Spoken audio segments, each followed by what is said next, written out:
All right, here I have a 2024 Kia Soul with the 2.0 liter engine. And if you just want the quick oil change info, it takes 0W20, 4.2 quarts of that, and then top it off as needed. The drain plug is a 17 millimeter. The torque on that is 25 to 33 foot-pounds. Usually I just go in between, so I usually do 30 on those.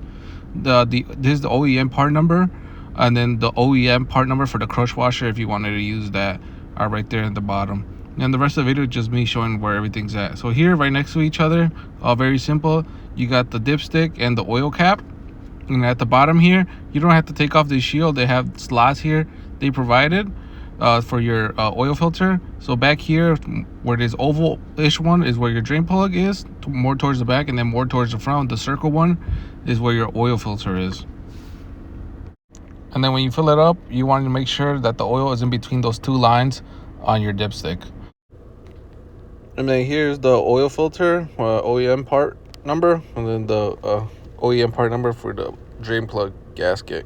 Usually I just get them from Amazon because you get a bunch of them for, like, you know, cheap. So if you want to do that too, I've never had a problem with them.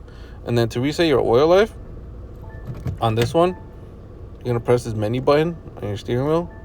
Go here where the little gear is, and then you're going to go down to convenience, press OK. Service interval, press OK. Go down to reset, press OK.